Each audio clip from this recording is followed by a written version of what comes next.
Hello and welcome everyone to Retro Filmdango, episode number 34. This is the coming of age episode where we are talking about coming of age films. The three films we will be covering. It's in the description, but maybe you don't read descriptions, so I'll tell you anyways. It's Rushmore, Don't Tell Mom the Babysitter's Dead, and Stand By Me. I'm here. That's Buried on Mars, also known as Kevin. I'm here with my buddy Richard, my co-host, my pal, Rambox Comedy, and we have a guest. It's itsRocketSauce, but today he's just going by Sauce, also known as Ryan. Hello. All right. What do we want to talk about? Is this I'm curious why you chose this order, because you're going reverse chronological. So I went Rushmore, Don't Tell Mom the Babysitter's Dead, and then Stand By Me, because I feel confident about Stand By Me. To me, that is a movie that I believe Richard will like.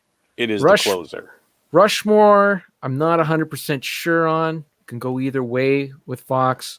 And Don't Tell Mom the Babysitter's Dead. I'm confident that is a movie that, I don't know, Richard can go either way. He can go either way with that one. So I don't know. I'm not too sure about the first two, but I know the last one. I think that one is a quality film that I think Richard would just have to appreciate, even though it has children in it, which everyone on our Discord channel, by the way, go check out our Discord channel. If you need an invite, just let me know. Everyone there is convinced that Richard hates children. Well, all these movies have children, right? Yeah, and they all have smoking children. And there was some discussion on whether or not Richard was going to actually like these movies.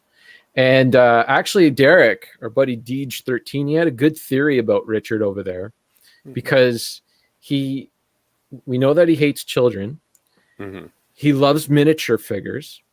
And he's coming to the conclusion that you might be the two-nosed troll from Ernest Scared Stupid, because that guy hated children and he turned them into miniature figures, something that he liked. Oh, I'm liking this theory. Very good observation, Derek. Quite astute.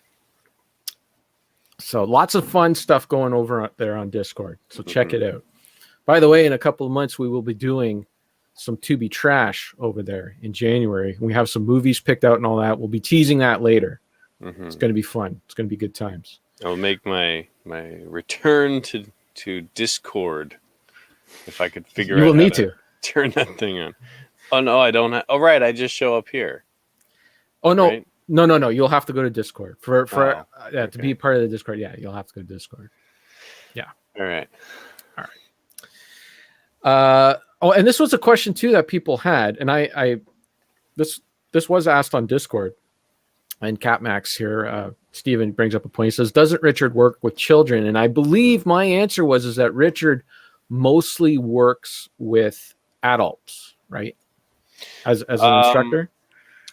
Yeah, well, for my private students, I do have adults, and I do have elementary school children. So correct, I do have some younger private students. For my day job, main work, they're high school students, and it's high school and then into university kind of mixed. It's a weird specialty school, but you know, that age, obnoxious age. So do you think that plays into your hatred for children, the fact that you're forced to be with them? It's probably a good percentage of it. Wow. I will reconfirm, and this is not going to be listened to by anyone or believed by anyone, but it's hatred of children in movies, you know. And it's not 100%. There are plenty of movies where there are children, and it's a good, fun movie. For example, Honey, I Shrunk the Kids. That's a good time. Well, you know how the internet is. It's all black or white. You're either for it or you're against it.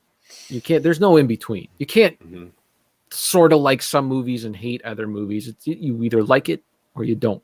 So Which you is like why kids. I don't go to the Discord, because I would not be able to entertain these conversations. This is true. I much prefer to just get the secondhand information and make my judgments based on that. I have a question for our guest, Ryan, because why not? He's here. Why not ask him? Is that behind you? Is that an air purifier or the PlayStation 5? That is my dehumidifier. Oh, okay. Slash PlayStation 5. No. Right here. Yeah, bad boy. Wow. Yeah, it's done wonders because there was a flood in this room. This little office in the basement. It was a flood back in the summer here. We got like 6 inches of rain and it just poured in for some reason this side here. I don't know if it came from the well window. I still haven't been able to figure out because it's been only the first time it's ever happened in the 3 years I've lived in my house. But someone suggested online to buy a dehumidifier, and it'll really do wonders after sucking all the water and everything out of the room and everything. And it really has. It's gotten rid of the smells and everything that was in this room that came from it. So yeah, okay. Just off now for the record. I have another question for you. Are you planning on using your CRTC monitor a lot, or have you used it a lot? And is that why it's having a nap behind you there? No, that's also because of the flood where the TV normally is in this corner. But in order to suck everything up, I just put there and move the stand in the other room I see. Mm-hmm. I just was too lazy to move it back because it's kind of heavy. So I'd rather believe that your television is having a nap right now. It's under the covers there. It's got a blanket and looking very comfortable. Pillows on the side. Taking a nap. We do have some questions here in the chat. Bill is asking if this is the Dazed and Confused episode. Bill sounds a little dazed and confused, so that might be why he's asking that. And Steven has another question. He says, does Richard hate the Goonies? No, nor do I hate Short Round. Some children in movies, they get it right. You know, that movie must hit you at the right age, because I know people who are older that hate that movie and people who are younger that hate that movie. And their number one complaint is the kids are obnoxious in that movie. Yeah, I don't care for the Goonies. That's an issue with people, like you said, they didn't get it at the right time. And that's what happened. I mean, Indiana Jones and the Temple of Doom is my favorite Indiana Jones installment, mostly because I watched it so much as a kid. I think Raiders is overall the better film, but it's so much fun.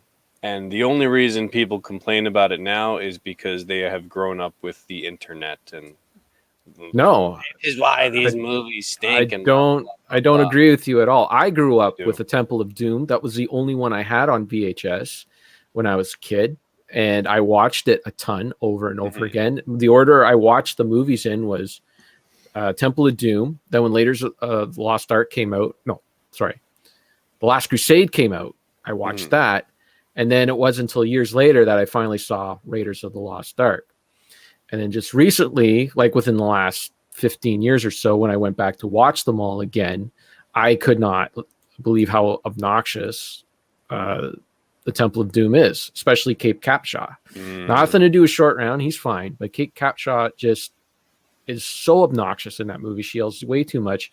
And it's the most unbelievable of it. There's too much crazy going on. Like other than that new one that came out. But, I mean, when they drop out of the plane and like that's just way too much, man. It's just a serial adventure. That's all it is. Okay. We're almost getting into 10 minutes in. We haven't touched on any of the movies. So let's get to it. Well, we're probably getting a better conversation out of this anyway. I don't know. I'll just say that I didn't like the Goonies, but I saw it as a teenager. So I agree with the statement that I don't think I was the right age for that. Or if I saw it younger, I probably would have liked the Goonies. I understand why some people would not like it. I don't hate it, but it's one of those ones where people always talk about how great the Goonies is. And I'm like, it's okay. Okay. I'm gonna quote you on that later. Okay, let's get to our first movie, Rushmore. I'm going to play the trailer with audio. Here it's coming at you very soon. Here we go. Hope you can hear that. These are the names that define our world. The artists who shaped our minds. The rebels who challenged our views. But of all these legends, there is one that stands above all others. I'm sorry, did someone say my name?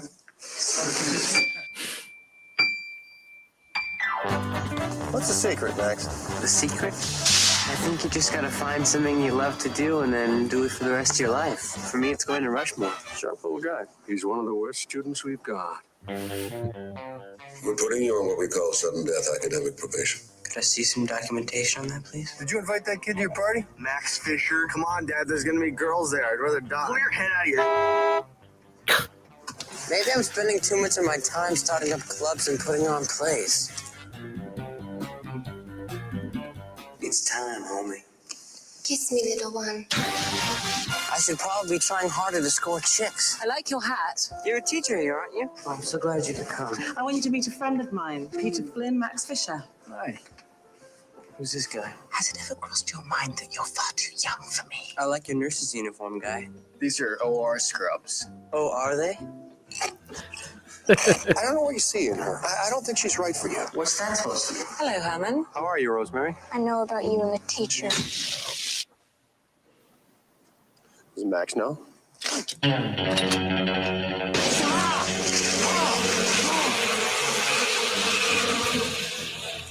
He's about 5'3", 112 pounds, glasses. You know, you and Herman deserve each other. You're both little children. War does funny things to men. Well, you'll find a pair of safety glasses and some earplugs underneath your seats. Please feel free to use them.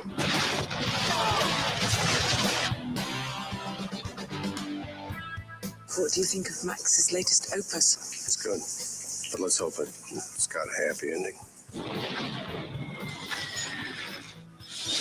Rushmore. Thank you very much.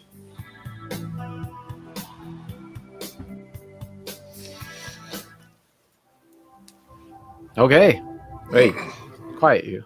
There you go. Well, I think Richard had a nice nap during that trailer. That was very nice to see. All right. I'm still waking up here. I'm going with the guest. We're going to put him up first so he can get this stuff out of the way. Sure. Give us the rundown. The rundown. The extracurricular king, nailed that, of Rushmore's preparation, and I botched this one, preparatory school is put on academic probation. Got too cocky there. Yeah, keep going. Film stars. Film stars Jason Schwartzman, Bill Murray, and Olivia Williams. Director is Wes Anderson. Written credits by Wes Anderson and Owen Wilson, which I didn't know Owen Wilson wrote this movie or was at least part writer. Yeah. I know he's got a little bit of history with Wes Anderson where he's in a bunch of their movies together. Yeah. Runtime is 1 hour and 33 minutes. Budget was $9 million, and box office gross was $17 million worldwide. There you go. So made some money. Yeah, Wes Anderson, Owen Wilson, and Luke Wilson all kind of came up throughout the same, I don't know, vein. Sure. Same time. They came up as a group. They did a movie called Bottle Rocket together. That was like the one that got them all the buzz on the movie circuits, the cinema, what do they call it? Film festivals, sure. All that stuff. So that's where they got their buzz. And isn't Jables Jack Black in that too? In Bottle Rocket? I think he is. Is he? I'm not 100%. I tried to watch Bottle Rocket and I could not get too far into it. I did not enjoy it as much. And I think from what I've read, and I can't remember if when I was researching for the fun facts, I think Owen Wilson's contribution to this movie writing wise is very minimal. It's like some ideas from his kid. Like apparently that speech that Bill Murray gives at like in his introductory scene, that is a speech that Owen and Luke Wilson's father gave, or it's similar in that vein. So I think like it was kind of those things, like almost like as if he punched up the script or something like that. But he was just, or Anderson was just being kind. Like, yeah, because I mean, I talked to you a few times about this, so. Because I mean, you look at where their careers have gone. Wes Anderson has been consistently making this type of movie, whereas Owen Wilson is, I don't know, he makes trash. I'm not a huge fan of Owen Wilson, honestly. I'd say Okay. he does a little bit more than Luke Wilson, though. That That's guy. true. Yeah, but that's true. But I enjoy Luke Wilson better. I mean, I liked him in that. I like that Mike Judge movie that he did. Idiocracy. That was cool. Mhm. Anyways. Okay, fun facts. Let me start off. Wes Anderson and Owen Wilson intent with this film was to create their own slightly heightened reality, like in a Roald Dahl book, children's book. That guy, Roald Dahl, the guy that made the Charlie and the Chocolate Factory. Mr. Grinch. He did Grinch, right? He wrote that one. No, that was Dr. No. Seuss. I was gonna say, isn't that Dr. Seuss? Charlie and Chocolate Factory, BGF, The Witches. Yeah, that guy. Mm-hmm. All right. Elijah Wood auditioned for the role of Max, but the role was won by Jason Schwartzman, who came to his audition wearing a prep school blazer, which sported a Rushmore patch that he had made himself. There you go. Bill Murray thought the script was so good that he was willing to do the film for free. When Disney denied the helicopter scene that would have cost $75,000, he gave Anderson a blank check to cover the cost. Helicopter scene. I think he means like a shot, like a helicopter shot. Okay. I think that's what it meant. Because today you can just put a drone on one of those little cameras and Right. go to town. Back in the day, you had to put a camera on a helicopter, get that shot. Bill Murray genuinely found Keith and Ronnie Macaulay, who plays his sons, annoying. Many of the scenes where he lashes out at them and insults them were improvised. And Richard, you get the big text at the end. Jason Schwartzman, in real life, mother is Talia Shire, sister to director Francis Ford Coppola. We didn't need to say that. Everyone knows who Talia Shire is. Not everyone does. Yeah, but she's earned a credit of her own through the Rocky series. It's related. Read the rest of the paragraph before you Okay. judge the first sentence. Jeez. I'm just saying. Keep going. You got to attach her to some man, You are such a moron. It's in context of the rest of the Rushmore paragraph. features several nods to his celebrity family members. When See? Max asks Margaret Yang to remove her glasses and he tells her she looks better without them, is a scene stolen from Rocky. That's Talia Shire. Max's conversation with the headmaster asking to let him stay at Rushmore for old time's sake mirrors a similar scene in The Godfather. That's Francis Ford Max's Coppola. play at the end of the film features many similarities to Apocalypse Now. Also Francis Ford Coppola. Fun fact. Jeez. I think she played his mother in the movie what is it? I Heart Huckabees. I think she plays his mother in that too. Ooh, that's the movie where they got some audio on that. Where like the set of that was very rocky and what's her name? Damn, they got some audio of her cursing out the director. The one that was in, what's her face? Lily Tomlin. That's right. Yeah. Go check that out. Go check out Lily Tomlin, I Heart Huckabees for some good audio. It's good times. Okay, Rushmore. This was the first time I had watched it since I saw it in the theater back in the late 90s. And for some reason I hadn't gone back to it. I remember really enjoying it back then.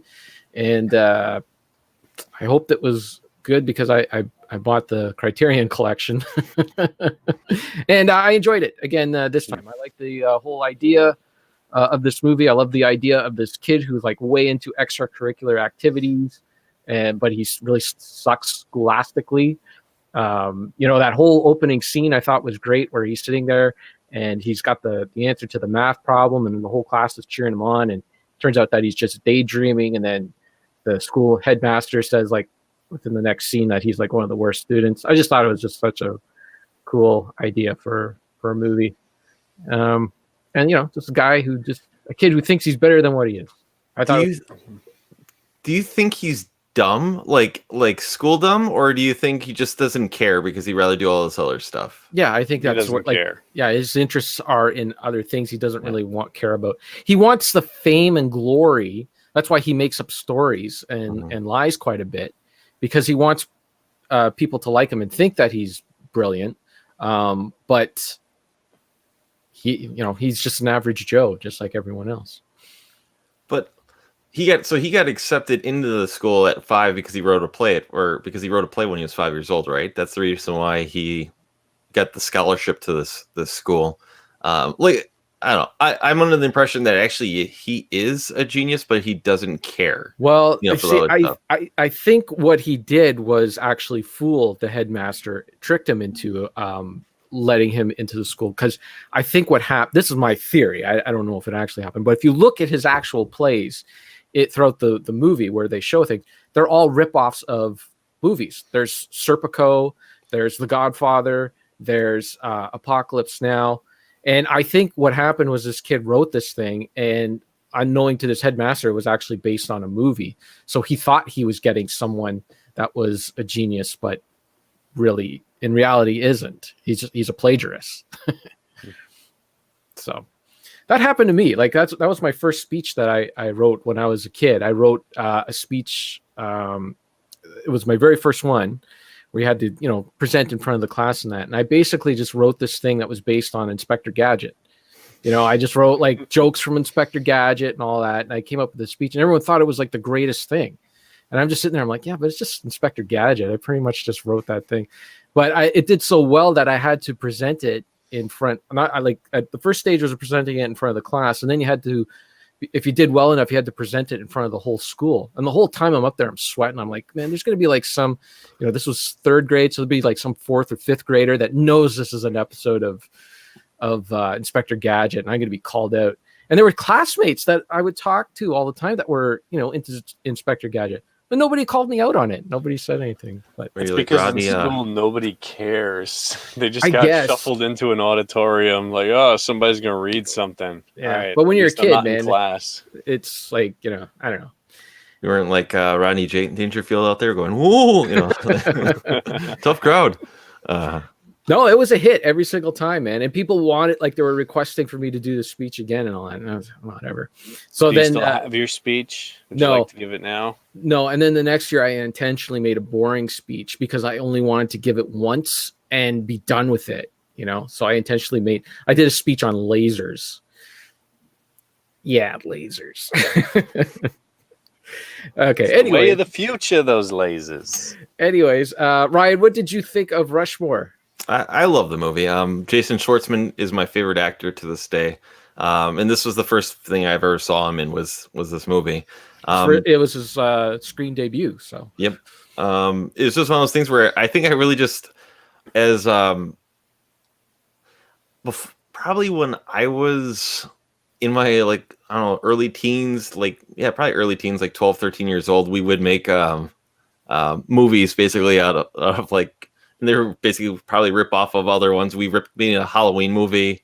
We made a Friday the 13th horror movie. We just made it was just so little stuff like that, like him constructing plays and directing it. It just kind of, I don't want to say related to me, but I think brought me into it.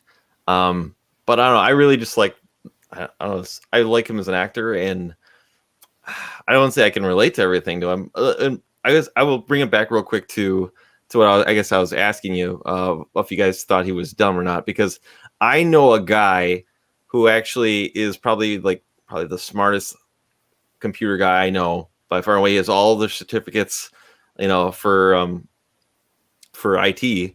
But the thing is, he almost failed high school because he did not care about he did not do any of the any actual academic classes. He didn't care. He coasted through, almost failed high school. And after he got through that, I guess college was an absolute breeze for him because he was just taking nothing but whatever he was interested in. And I don't know, it's just one of those things where I'm like, well, I guess that's generally my question for you guys if you thought he's dumb, because I wondered if Max is the same exact way where I don't know, there's just my theory of why I thought of that here. Yeah, it's fair enough. To be fair, I don't think that he's dumb. I think he's just average, but he wants to portray that he's a lot smarter than what he actually is. Mm-hmm. It's all the image. That's why he walks around with that blazer and is proud of the school and all his that. way into the school. Yeah. Bill Murray wants to hire him to be his assistant. Right. Yeah.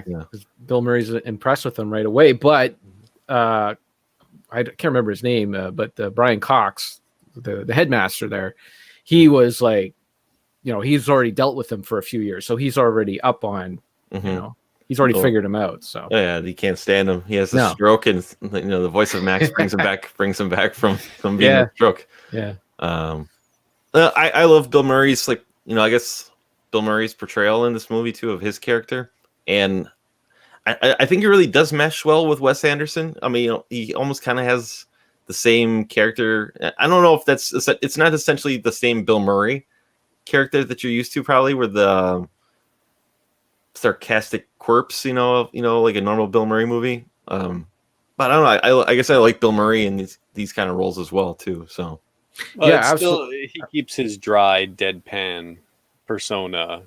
That's how he delivers, and yeah, but No, it it's just not works for it's not the Harold Ramis like quips all the time, like back off, man, I'm a Yeah. scientist, and that it's a different it's more style and subtle. tone. Yeah, Mhm. for sure. Okay, Richard, what did you think of Rushmore? Was this your first time seeing it? It was Okay. Yes. Short and quick. I think this is the straw that finally pushed me over. I've seen what was it? The Royal Tenenbaums many years ago, and I kind of remember enjoying that. Like, it was like, oh, that was kind of different. Then I saw the Life Aquatic. That one's terrible. I don't That like one, yeah, I did not enjoy. And I didn't know it was his until after this and looking up the Grand Budapest Hotel, another Wes Anderson movie that I saw, not knowing it was a Wes Anderson movie. I didn't enjoy that, and this one didn't do anything for me. So I guess I'm just not a fan of the Wes Anderson style. I'm not going to dump on it. I think there's a lot of good stuff in the movie. There are a lot of good decisions in terms of how to tell a story and what was going on in there. But overall, I can't get engaged in his movies. Like, I'm constantly thinking about the movie itself. Like I'll look at the shot he's setting up. Look at this. Look at the decision to do this. Because I'm not actively engaged in the story. It's like I can't get drawn in there. I think the pacing is too slow in a lot of scenes. There are a number of things that just make me... It feels like I'm watching a student film. The way he sets up camera shots and the way it is not really trimmed down to a nice quick pace. For example, there's the scene where Bill Murray is coming up to the I forget the character's name. The what's the actress's name? Wilson? Luke Wilson? No, the main Williams. Oh. Olivia Williams. So she's there with like a student painting. He's hiding behind the tree, and then he kind of comes over, and Bill Murray is framed in this one like close up with a lot of extra space on either side of him. And then she like offers him a carrot or something.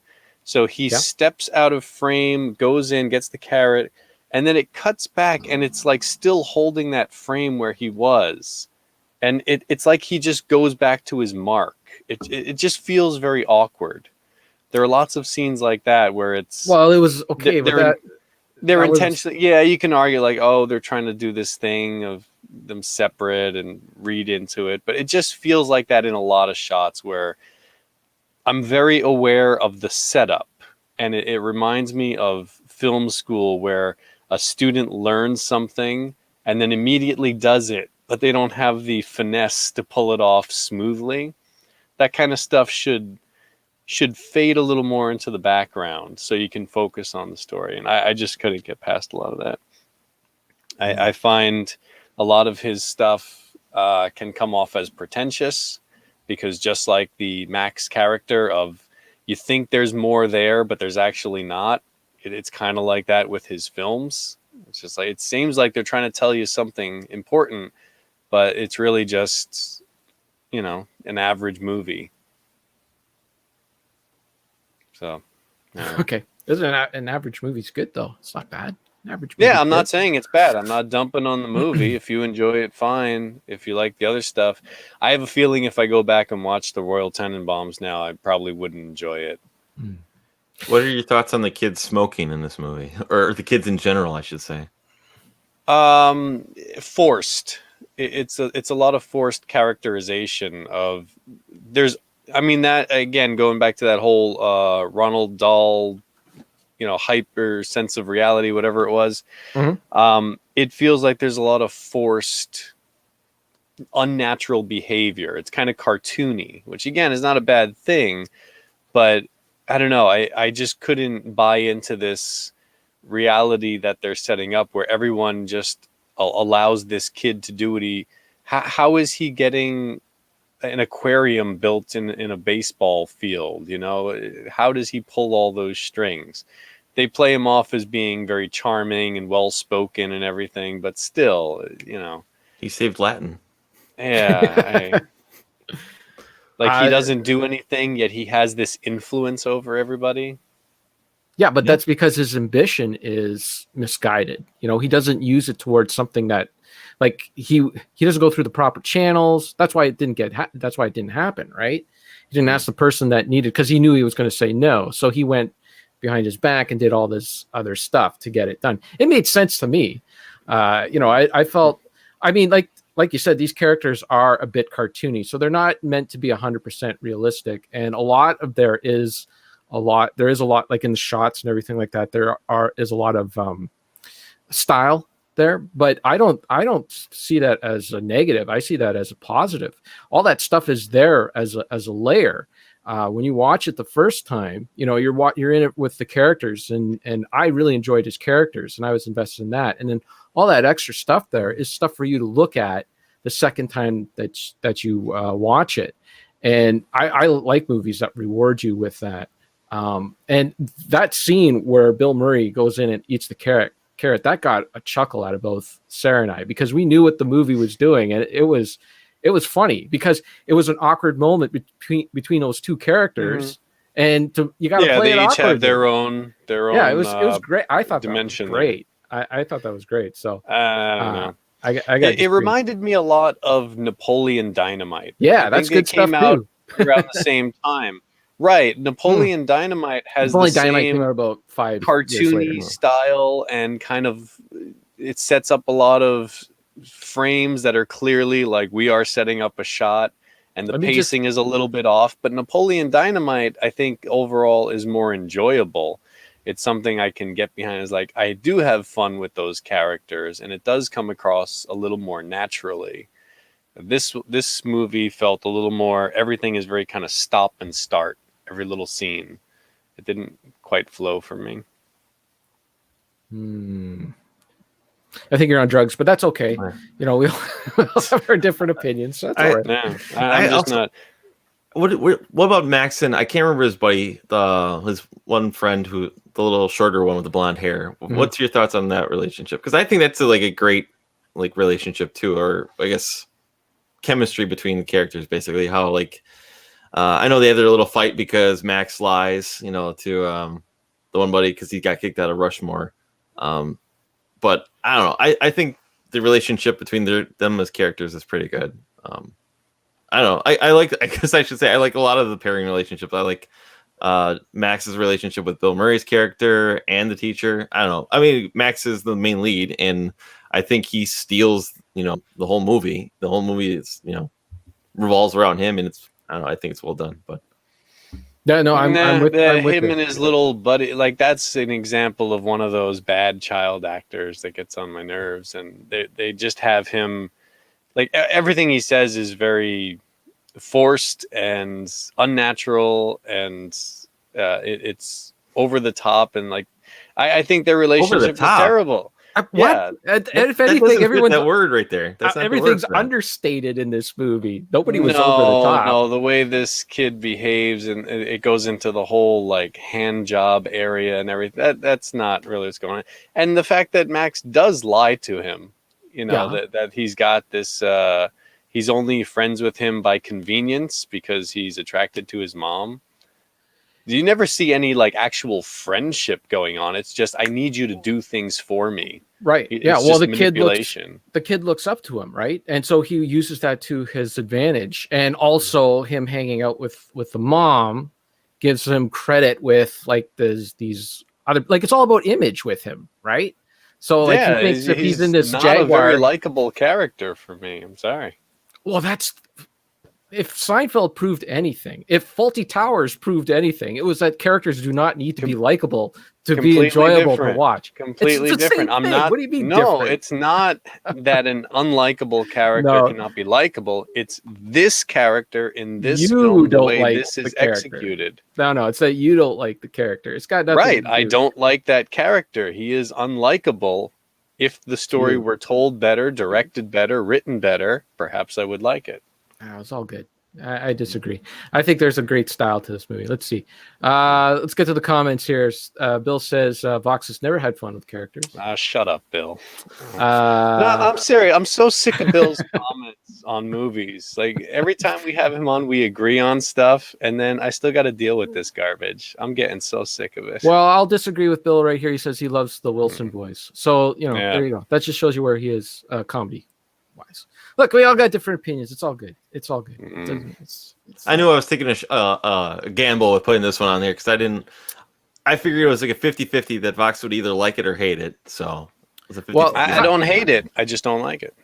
How are you, Ryan, with Wes Anderson films in general? Do you like them all, or are they hit or miss? Or I think I generally like them all. And I think I think maybe the first time seeing it took maybe a while of maybe seeing the movies. Like I don't know if I liked all of them. Like I liked Rushmore from the beginning, but like Royal Tenenbaums is one. I'm kind of like, but like in general, I think by the time I saw like Life Aquatic, I'm like, yeah, I understand his film style and how he does his movies. So I think that gets past me where I'm like, yeah, it's a Wes Anderson movie. It's like anytime you see a Tarantino movie or trying to think of another director that has their own particular style. When you watch a movie, you know that's their style. That to me, I'm like, yeah, okay, I know what I'm in for. What's up? Brett Ratner. I was making a joke. But I generally know when I see a certain director's movie what I'm gonna get, basically. So like I actually like Life Aquatic. I know you said you thought it sucked, but I'm like, actually I enjoy that one. I like Darjeeling Limited. And maybe it's just because I know how the styles are. Sometimes how he uses models as like a way to cut the scenes, and just I guess the cuts and how the dialogue is for his movies. Where by this point I know them, so I'm like, I don't know, it just mixes well with me. They're not like belly laugher movies, but like there's stuff I still like when watching this viewing here, like forgetting about like the whole bringing Luke Wilson to dinner scene basically, and how he's very upset about it because he's got a huge crush on the teacher. And he gets drunk because Bill Murray serves him whiskey, or is he drinking whiskey sours or something? Right? It was whiskey. Yeah. And even then when he comes back later on, he's like, "Oh, I see you wore a tie actually this time," or something like that too.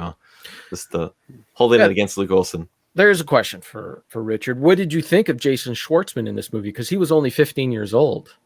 Oh, he's a good actor. He's a good actor. Okay, so yeah, I didn't feel like he was forced or anything like that. Well, the direction style I'm not a fan of, but I think he's a good actor. Like he was able to do a good job with the material. Okay. Well, I'm really hit or miss with Wes Anderson movies, and when he hits, it's like really hard. Like I love the movies, and then when they miss, I really don't like them. Like Steve Azuzu, I didn't like that Fantastic Mr. Fox. I couldn't get into Bottle Rocket. We were talking about that a little before we started recording. But I love Royal Tenenbaums, Rushmore. The best is was it something Kingdom? Moonrise Kingdom? Oh my God, that movie. So good. That's a good one. I love that. Schwartzman's in that one as well. He is, and he is fantastic in that movie. Love that movie. Richard will hate it because it's got kids in it, but anyone else out there that liked Rushmore, if you want another good Wes Anderson movie, check that one out. Okay, that's enough.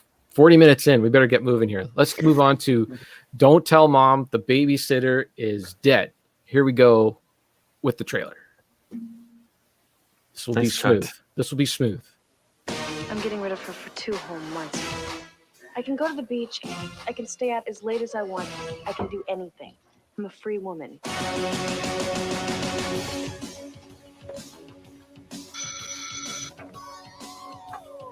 Hi. Hello to you.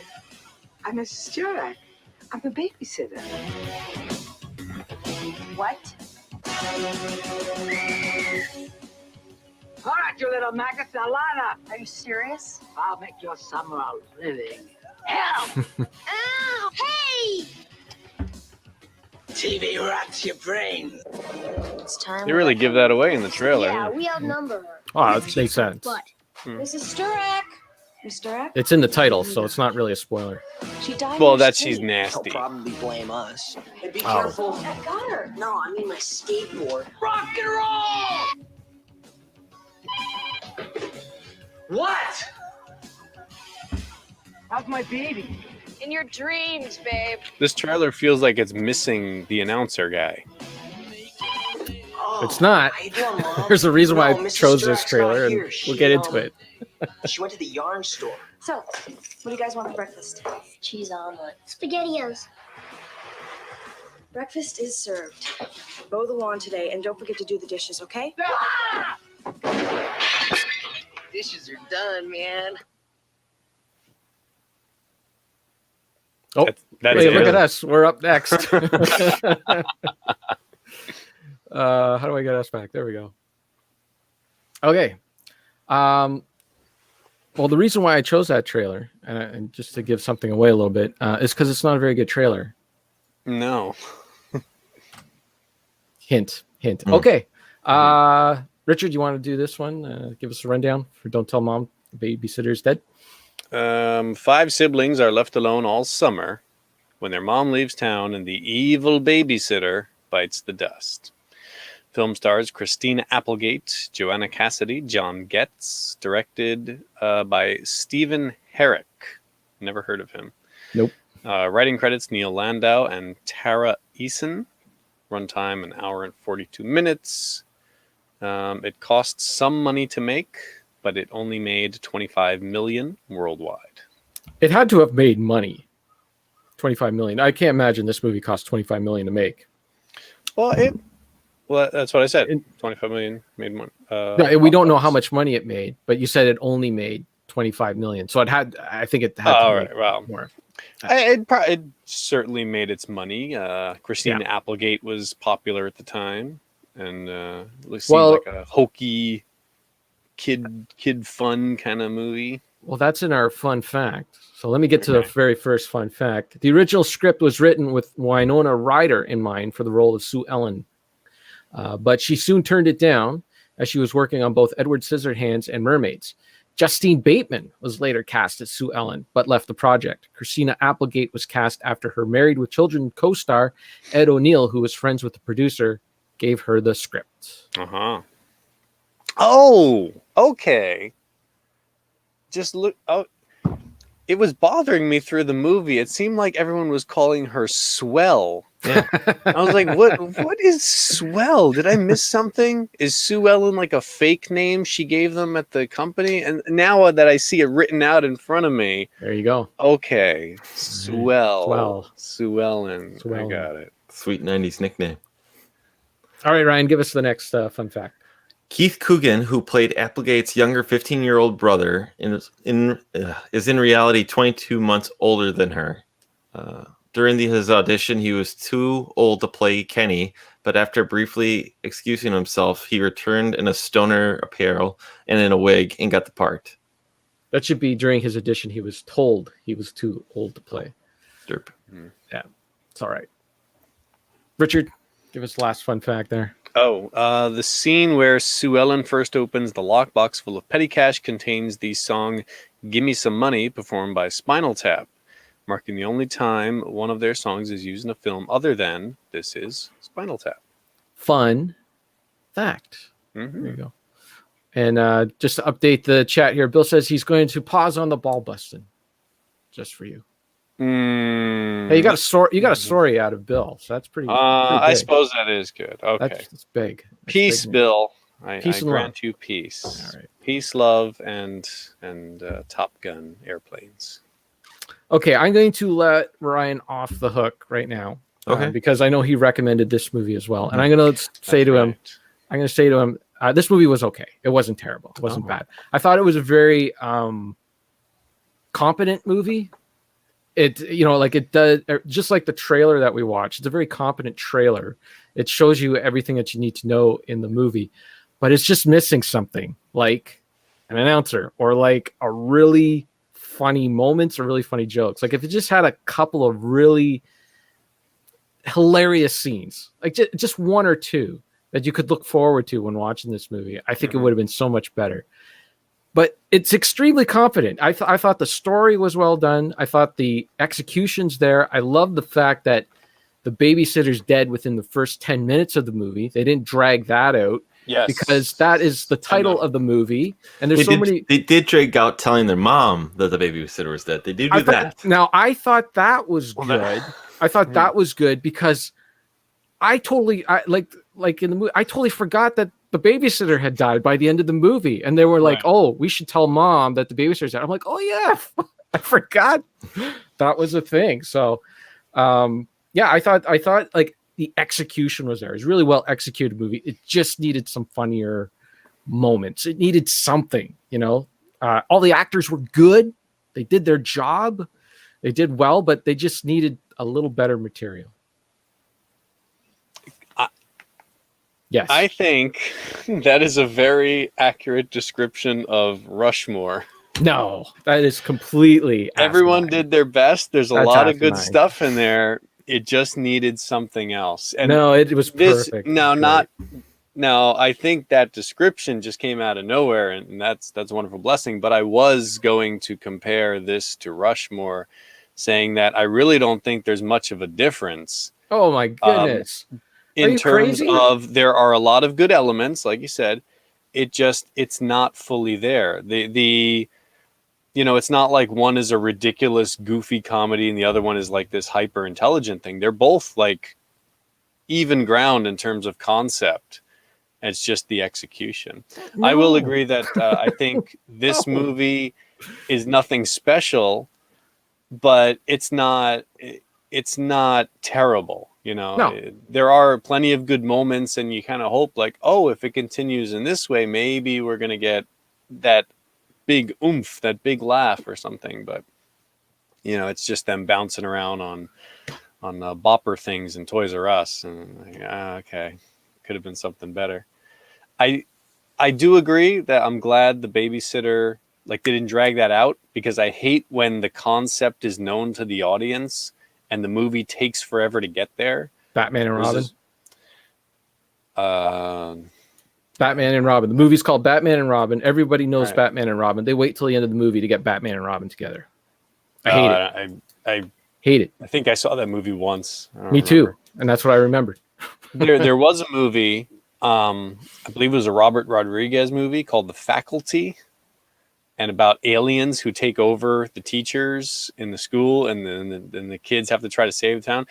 It takes forever for them to learn that aliens have come in. It's in the trailer. It's like it's when you have one of these pretense heavy movies, you got to just get to it because everybody is waiting for it. Now, if they had done something, because I kind of like the babysitter character. I wish they had kept her around just a little bit longer, and I think they could have had a few more fun scenes with her. But if they had done something where it was the filmmakers having fun with the audience, where the characters are oblivious, but maybe if they put the babysitter in different positions where you think, oh, she's going to die here, but she doesn't. Like maybe if they establish there's a loose step or something and she's about to walk over, it's like, oh, there she's going to die. No, she didn't. So then you're kind of anticipating, when is it going to happen? How is it going to happen? But, that's a different kind of movie. So get rid of her, get on with the story, which at times is fun and at times is very awkward. But I don't know. Why do you like this movie so much, Ryan? Or do you like this movie? Is it just a distant memory you're going off of? Mostly was going off a distant memory when I selected it. When I was looking for a third movie and it popped up as coming age, I'm like, wow, I haven't seen that movie in ages. Because I remember seeing this movie. It came out in 91. I saw it at the drive-in with my family because we used to go up north for Labor Day weekend. It was a double feature. You go see a movie. I know we saw RoboCop that way and whatnot. I can't remember what paired with it. Maybe it was RoboCop. But I just remember I was like, oh yeah, Christina Applegate, because at the time my dad would still let me watch Married with Children when I was probably way too young for it. But, Kelly Bundy was in this movie.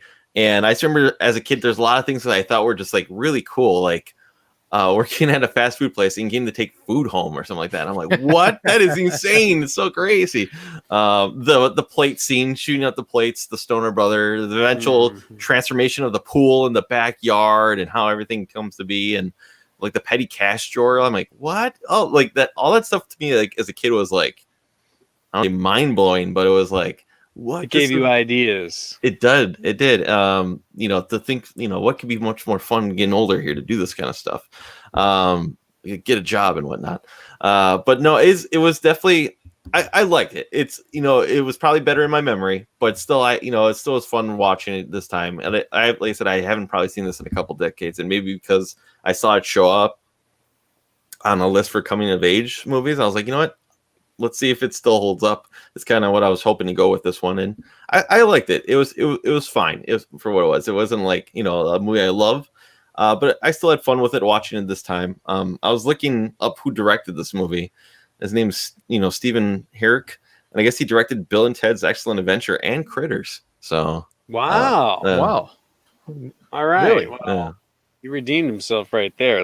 Those are two thumbs up. Well, I didn't put it in the fun facts, but this movie was passed on numerous directors, and like I think Chris Columbus was attached to it for a while. I'm trying to remember who else. What the heck's his name? Oh, well, anyways, there was a bunch of directors that was attached to it, and it just kept getting passed down, because he felt the script wasn't as good. But again, I think the script just needed a little punch up, just needed some funnier jokes. There was a lot. I noticed there was a lot of there was a lot of swear words taken out.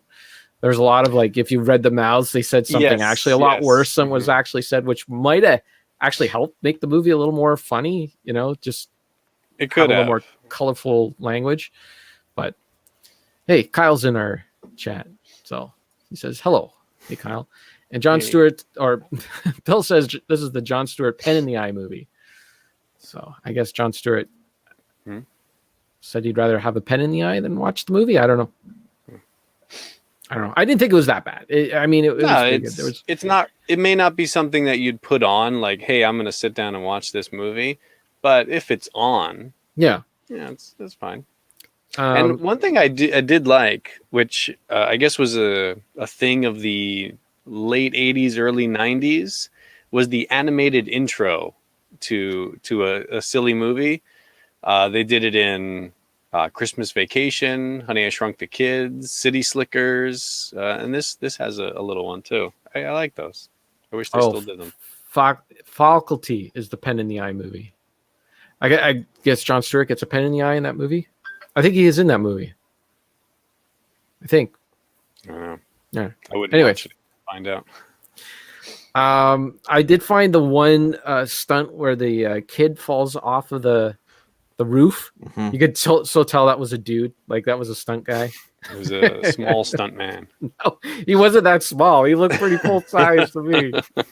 They cut to the kid. And then that extremely expensive wall unit that one kid buys with that tiny TV and this big wall unit. It's a bunch of what we call in the biz all-in-ones, where it's like a CD player and a record player and your tape deck and your receiver in an all-in-one, and they're just all stuffed into this big unit. I thought that was it looked really silly.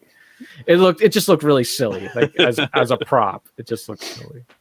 I was a little overly impressed of how their house turned out, considering they had no money, but then, you know, it's more than just cleaning. They're all painting and everything and getting the pool all pristine. And yeah, well, I remember when they cleaned that kitchen, they showed that first shot, and you could see the countertops for the first time, and they were red. Yeah, it looked like they an had red entirely different countertops. place. Yeah, it did. That place was a sty, man. Like, with all the newspapers on the one side of the stairs. That, you know, it's realistic though. Yeah, I've seen that done before.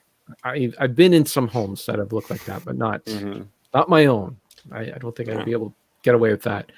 But yeah, there were some really good parts in it. You got David Duchovny, very early, very young. David The Duchovny? actress he was playing off of, I've seen her in a bunch of things. I don't remember her name. Apparently, they were both in Twin Peaks together. I've never seen that show, but apparently I know she was in Discovery. She was that grumpy admiral. Oh, okay, sure. And, yeah. I didn't recognize her. I remember her face. That's it. I don't know her name.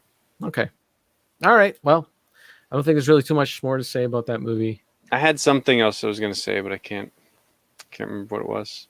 It's follows that same 80s formula to a T. You got the overcome this thing somehow, so you come up with a big elaborate scheme to get big ruse, and then everybody finds out the secret. Right. Everybody's got a secret. So she made a bunch of fake receipts to put in the petty cash box, right? And then she just did everything for free at her house, right? Because they're like, well, this means it's covered because they spent all that money. And one of was it Kenny was the brother? Yeah, was it? Yeah, Kenny. One of his buddies was the one who took a chainsaw to make the sculpture out of ice, I think. Yep, that's right. Yeah, so everything just works out fine. Even the dumping the old lady is like, just put her in a box, send her off. Old lady's dead in the box. Yeah. Nice old lady in the box. Or like when her brother is in the hospital. No bills or anything when they leave. Just okay. She was covered.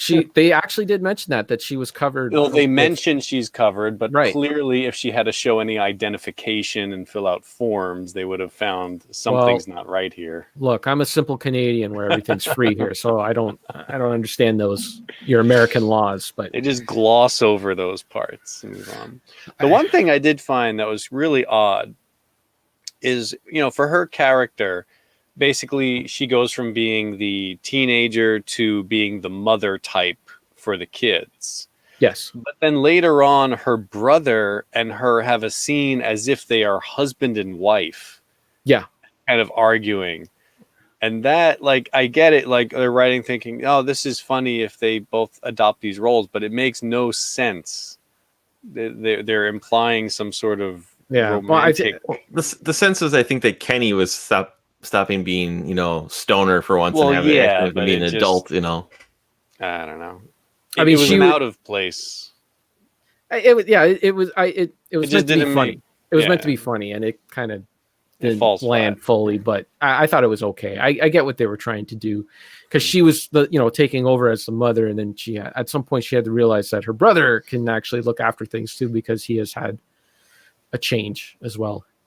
He was coming down on his arc as an adult. All right. Okay. Final movie. Stand By Me. This one's not going to... This... Boom, boom, boom, boom. This transition's not going to be as smooth. Boom, boom, boom, boom, boom, boom, boom, boom. Maybe we don't need to do it. We just have... Boom, boom, boom. I think it's in the trailer. It might be. I don't know. Let's find out.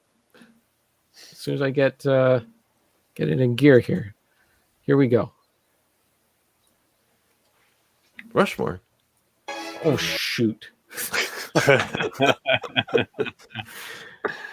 right. At least Sauce was paying attention. I was ready to let it go. Copy this. Boom, boom, boom, boom, boom. Paste this here. Boom, boom. Look at that. Boom. In all our lives, there's a fall from innocence. A time after which we are never the same.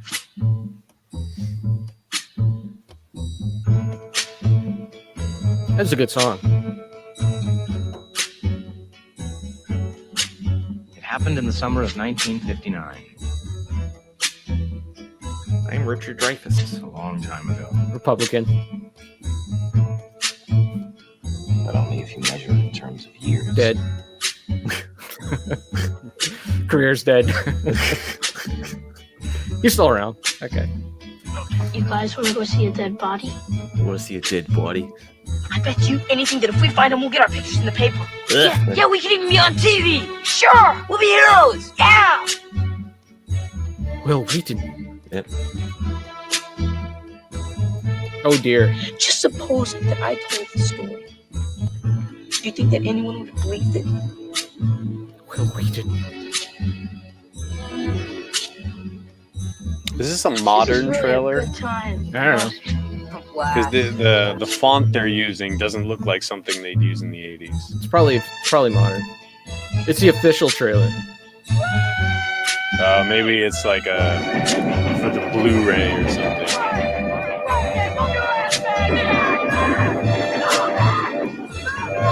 Do they make it? Oh, you're not gonna know. You have to watch to find out. I'm never gonna get out of this town now, my boy. And do anything you want, man. This trailer stinks. I like to go someplace where nobody knows me. It's acting.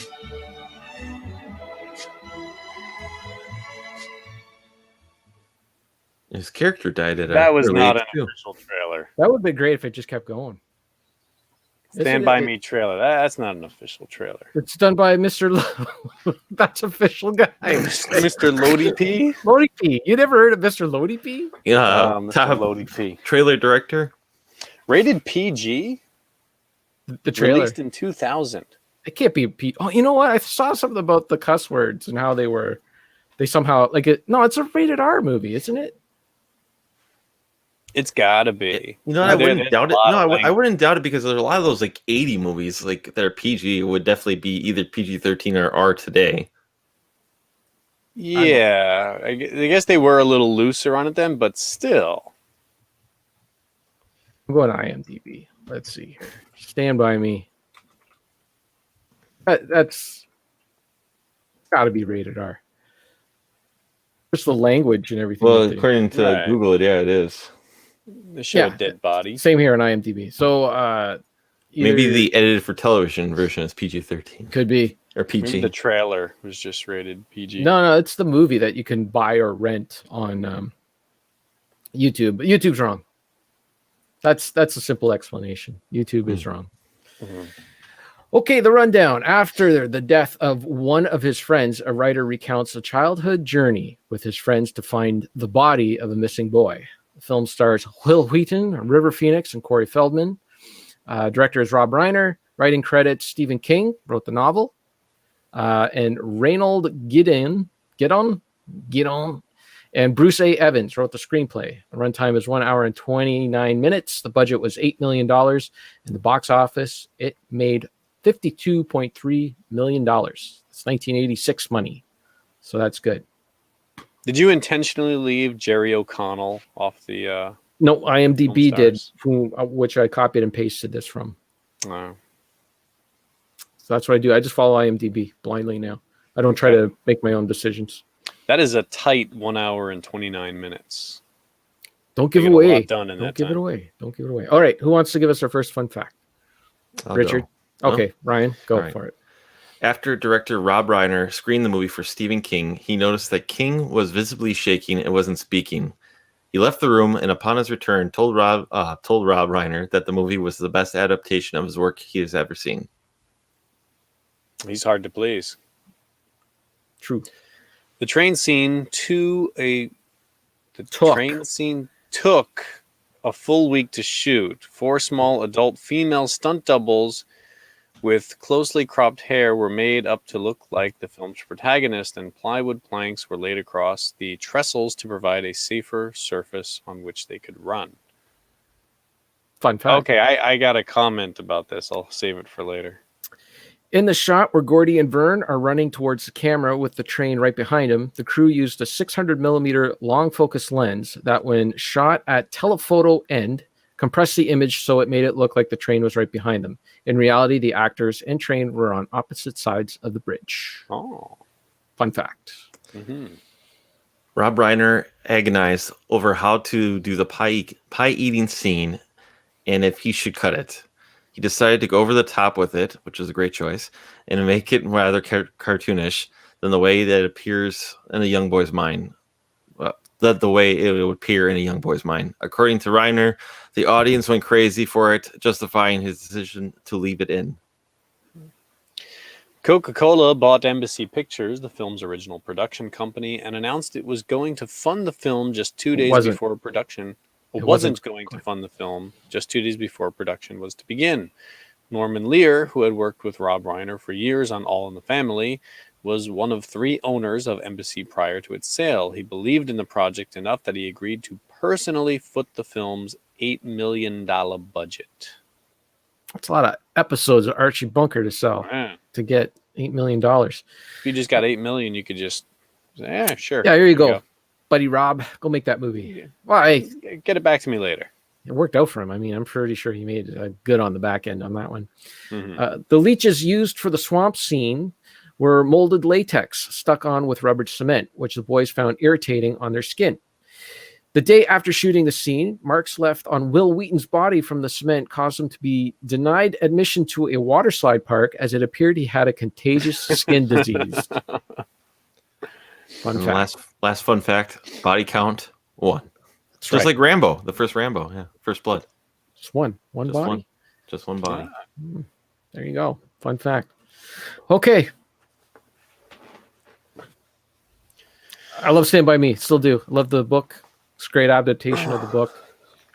It's a good movie all around. How often have all of us, I guess, how many times, like, when was the first time you seen this movie? Okay, so that is a great question because this is one of those movies that was I remember it. It's totally been a playground movie where as kids started to see the movie, like everybody was talking about it.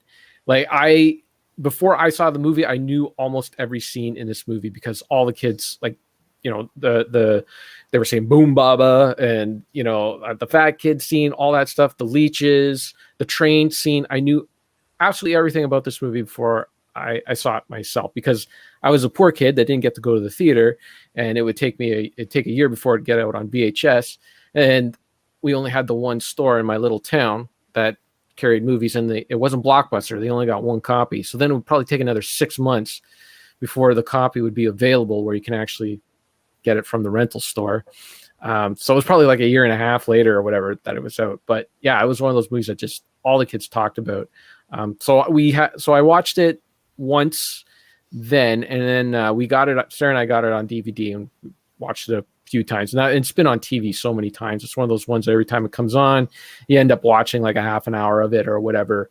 But this was the first time in a long time that I sat and watched it from beginning to end. I don't know.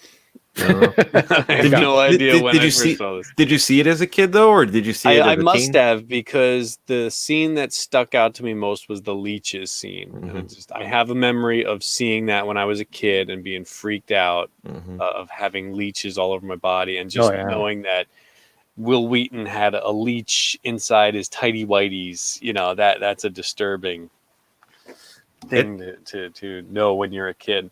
That does make me, sorry to cut you off. Just since you're speaking on this right here, that always makes me like hesitant to go swimming. And if anyone else wants to go swimming like at a lake up north somewhere in Wisconsin, I'm always like, does this thing got leeches in here? Because that always, because of this movie, that always sticks in my head. So you're generally okay in your bigger moving bodies of water. Yeah, don't go swimming in a bog in the middle of the woods. That's part of their problem there. Yeah. What about you, Ryan? I've seen this movie a number of times, and in fact, I didn't want to watch it this time because I just watched it like 2 or 3 months ago. So it was kind of fresh in my head. But even though I wasn't in the mood to watch it, as soon as I started up, you get totally sucked in. You know, it's got an appeal. So I guess the main reason why I chose this one, and what's reason why this show, the Coming of Age, came to be, was basically because of me wanting to rewatch this movie, and it's mostly because when the movie theaters started opening back up here locally, like there's only a couple of them, and they're doing like $1 classic flicks. One of the movies that were being shown was Stand By Me, and my buddy Jesse went and took his 10-year-old son to go see it, and he said there's nobody in the theater, but there's a movie that he loves. And he wanted his son to see it, so he just went and paid whatever the $1 to go see it in a movie theater by themselves to go see it. And he's like, yeah, it's a good time. And I was like, you know, I really kind of want to watch that movie again. So that's one reason I suggested Stand By Me. The the first time I did see this movie was as a kid, and I don't recall ever seeing it from the beginning to end. I just remember, I think I woke up on a Saturday morning, like my dad rented it, and he was watching in the middle of watching it, and I think it was either probably right before, I don't know what takes place first, the lard ass pie eating scene or the leech scene, but from that point, I just remember like those two scenes stuck in my mind as a kid, and I'm like, oh wow, this movie, and it had me hook, line, and sinker, to watch that movie. But I remember in grade school they made us watch this, and in high school they made us watch it. Really? Yeah, and I want to say it was an English class, and I don't know if it was maybe because Stephen King or what, or it's just one of those things where every once in a while you get like a movie time, just to, I think probably for the teacher to grade papers or just whatever, keep kids quiet, can't go outside for recess, whatever Just kind of had thing. enough of them. Yeah, Put a movie on, make them shut up. And I think that's what it was for, especially for that high school class. That I think they're like, oh, we're gonna watch Stand By Me for whatever reason, but it still holds up. I enjoy it. I forgot it was Will Wheaton who is Gordy, because I was gonna say, wow, I know almost everybody at the cast, but who is the main lead? And I was like, oh, it's Will Wheaton. So, but no, I enjoy it. I am curious to how the short story, The Body, is from, like, what do they add more to it? Or I'm under the impression that it's like only 10 pages. I don't know. No. It's a much longer story than that. Yeah, it's at least, I think 200 pages. Okay. And it's excellent. It is one of Stephen. It's in a collection of short stories called Different Seasons, and within that book, they've made 3 movies out of it. One of them is The Body, Stand By Me. The other is The Shawshank Redemption, which is another fantastic adaptation, and Hearts in Atlantis, which, that adaptation wasn't that great, but no, it's a fantastic read. And I mean, the movie does capture it well, but if you want a little more about the characters, it is a little bit different. And the end of the book is a real downer because it's not much of a spoiler, really, but like, I won't tell you. Read the book. It's really good. It won't take you that long to read it. Kind of funny though that what's called River Phoenix, his character dies at an early age, and he died at an early age. Yeah, it was very well, not funny, but no coincidence. Coincidence. Yeah. Yeah. We got some comments here. Hold on. Let me do the comments, and then we'll get to what Richard needs to say. Kyle says that the trailer was rated Z. And Sarkis Sim says, I'm pretty sure I saw this movie in the theater, and I think it was rated A. But Canada, we have different ratings. I was 12 and was able to get in with my 15-year-old sister. And she says, rated A in Canada, 14 plus. And she says, I'm pretty sure Stand By Me is in my top 20 favorites, probably top 10, probably LOL. And I was listening. I didn't hear her laugh upstairs, so I don't think she actually LOL'd. And she says the book is 100% good read. So there you go. Yeah, she watches it every time it's on too. So Kiefer Sutherland on his classic 80s bully role, right? Yep. Yeah, Kiefer, and then you got John Cusack. It seems like he's still playing the vampire from Lost Boys, though. Well, this movie came out before Lost Boys. Yeah, right? yeah. It's just that's the image. Well, I was going to say, even though I hate kids in movies, this is an example where it's all done well, and mostly because your 4 leads there, they're all really good actors. Like, they all give a good performance with their roles. Like, everybody in the movie. There's no part where you think, oh, it's like this one person doesn't quite fit. Everybody holds their own in this. It's really, it's just that perfect blend. You had a really good story. You had a really good direction. You had really good actors. The locations, everything works really well. And, especially when you consider so much of this film is outdoors. Everything looks great, great sound, great visuals. It really captures the mystery, the adventure that these kids are going on. I will say they just, you're talking about the outdoors and that they do play a little bit much with the train tracks. Like I could tell that the train tracks were laid down for this movie. They weren't actual real train tracks because they're pretty much on the ground, where you would have like, you know, them up high with a bunch of black rock slag along the sides. And there was a lot of like cover in, like the woods were really covered in, where to a point where a train would not be able to actually go through there. So they played with that train. There's no such thing. It's a little train. There's no such thing as just a little train going in there. That was was to not make what trains they- a lot smaller back in the day. They back were in the on- 60s, yeah. Back in the they were- 60s, the trains they were on the smaller. tracks with the train coming up behind them. So I don't know. Were you around in the 60s? Those trees grew in real fast. Yeah, I guess so. But I What- mean, what I was going to say about the train earlier, you know, in the fun facts, it mentioned they had some stunt people doing for like when they're running away from the train. But there is that one scene where Teddy is doing his machine gun thing as the Mhm. train's coming up. Yeah. And River Phoenix's character, Chris, like goes to pull him off. When they do that, the train actually does run. So I'm curious if there was some way of faking that, because they are on the tracks. He pulls them off, and a few seconds later, the train does go by. It's green screen.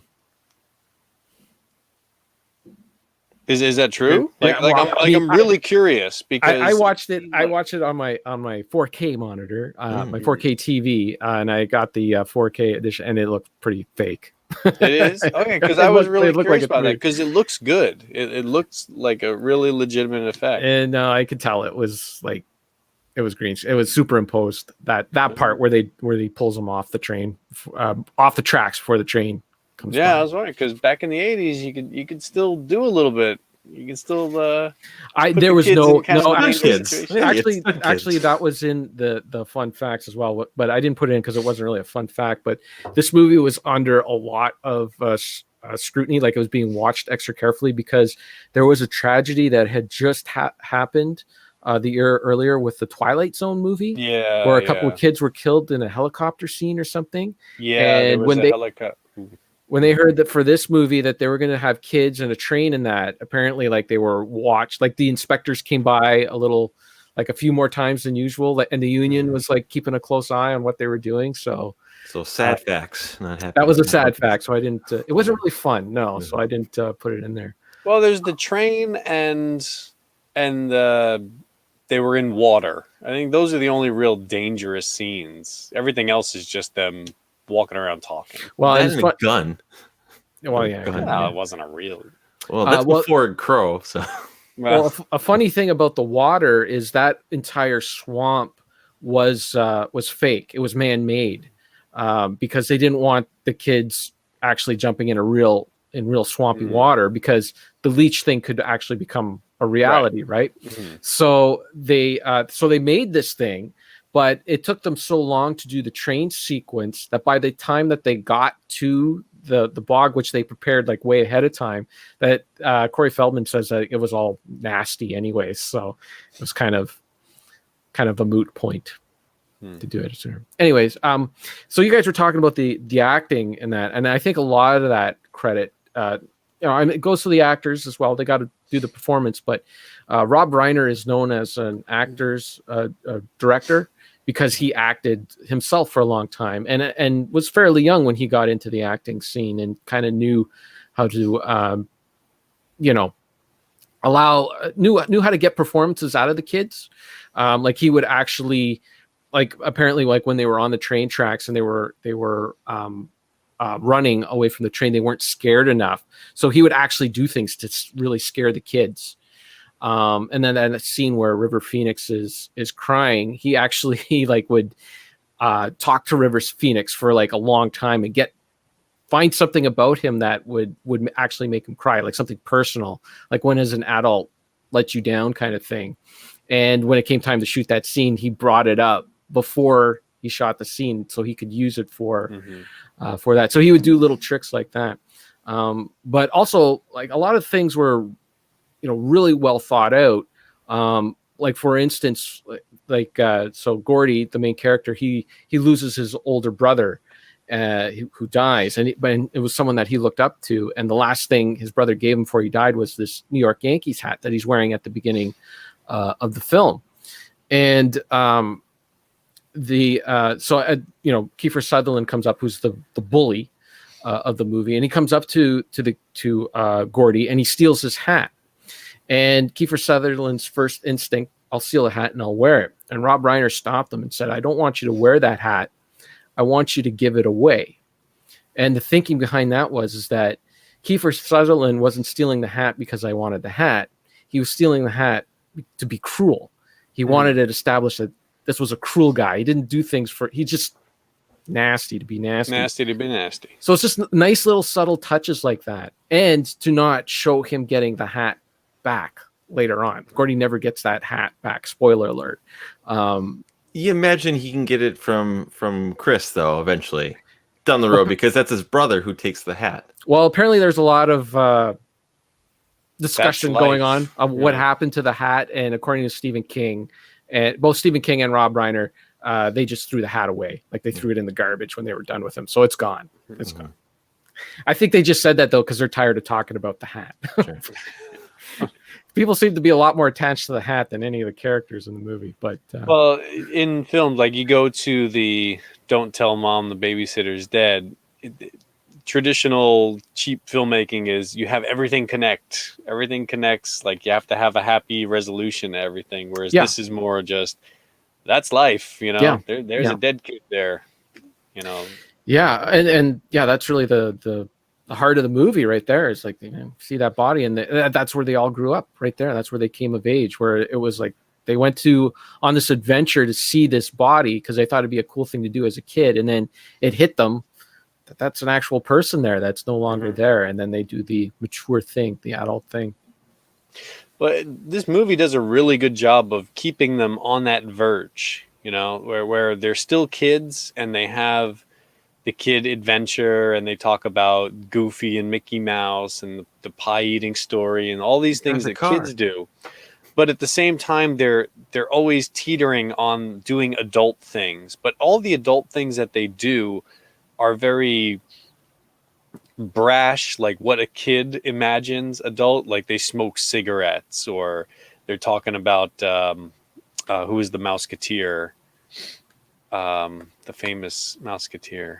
Annette Funicello, yes. Yeah. And they're talking about her body, and all the adult things they do, it's all fake. It's all their perception. Like, a cigarette after a meal is the best time of day. Like, they have no experience. They have no. It's just them mimicking what they see. And then at the end, when they see the body, that's like it kicks in. And, there's the real adulthood, not just this superficial, nonsense. Well, up until that point, up until they see the body, they're kind of all coming of age at different pace, right? Mm-hmm. Like River Phoenix is obviously ahead of them because of what's going on in his home. And then, Corey Feldman's on a different level. Gordy's a little ahead. And then, Vern is like way far behind because he hasn't had to be forced to grow up like that. And they kind of all reach that same moment, when they see the body.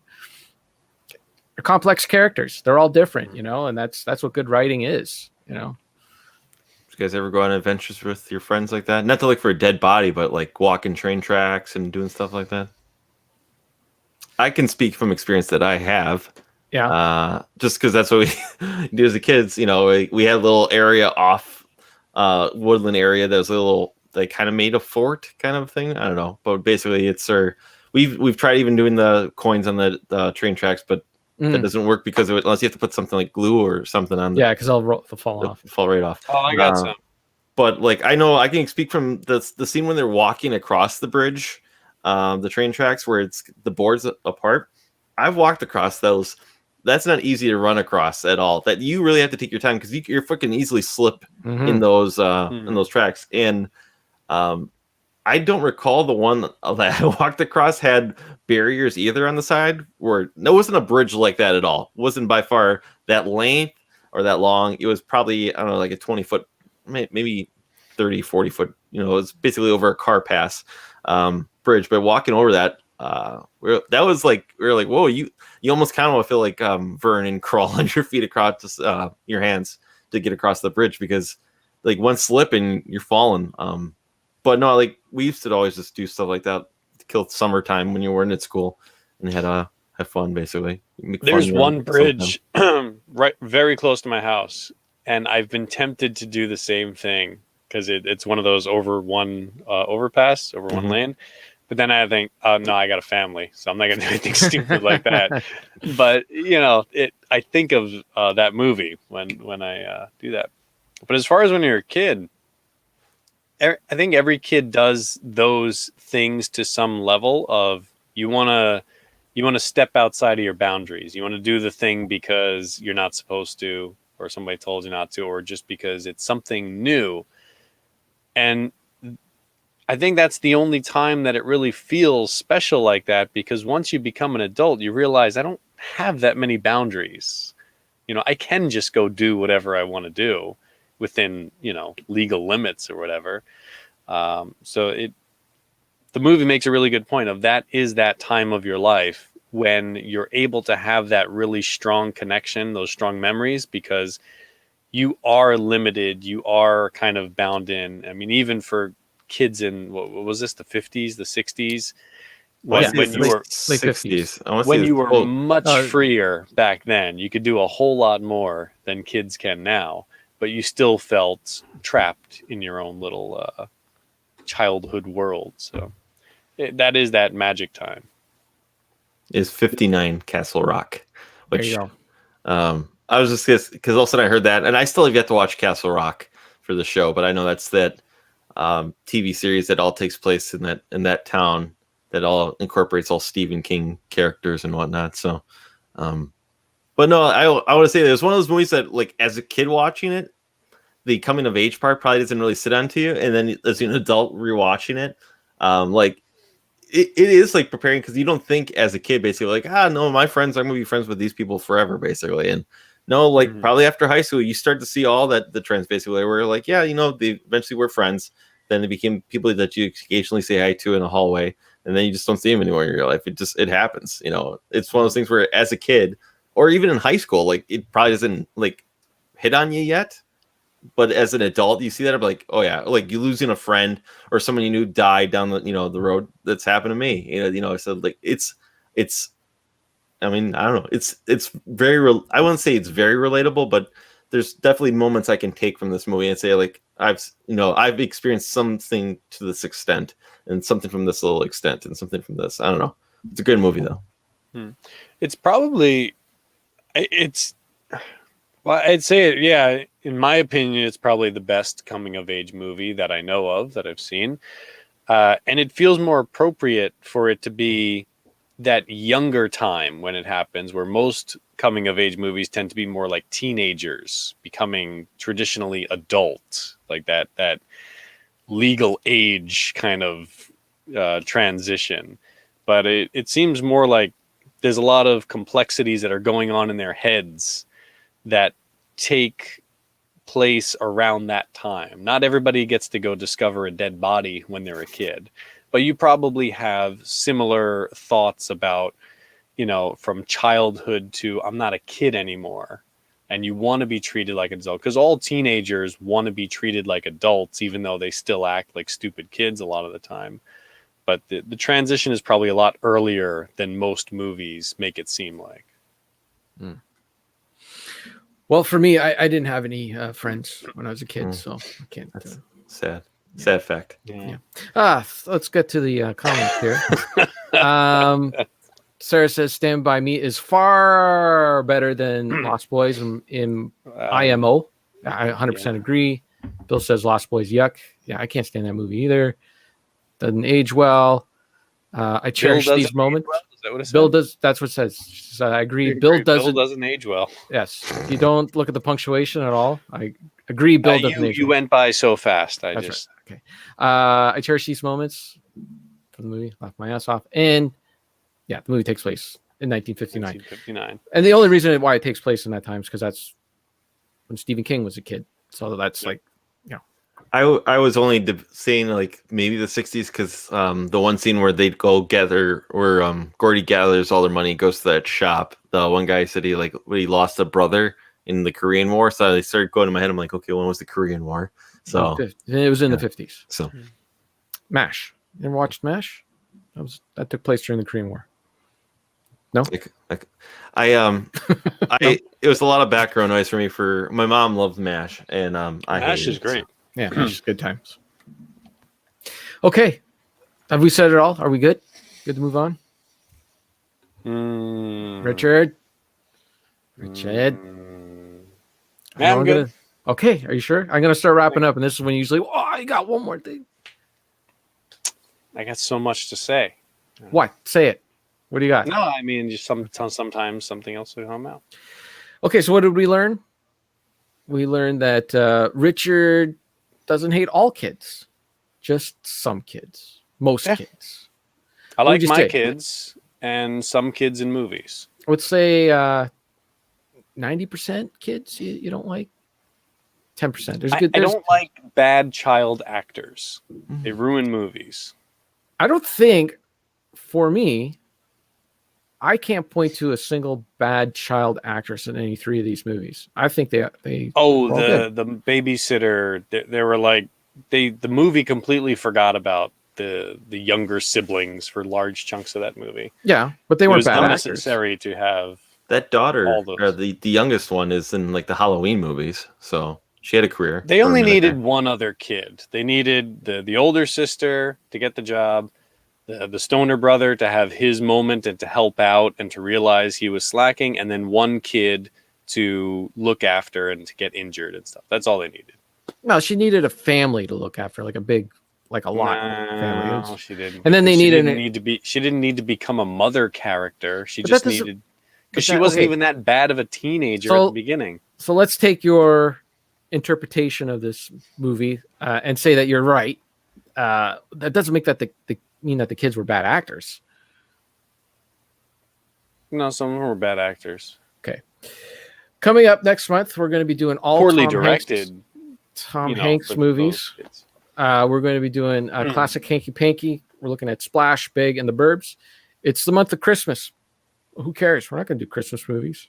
We don't have to. He says we have to. I mean, I'm fine, but we did enough. Isn't only Christmas. We did Die Hard already, and we did Uncle Buck. Those are the two best Christmas movies.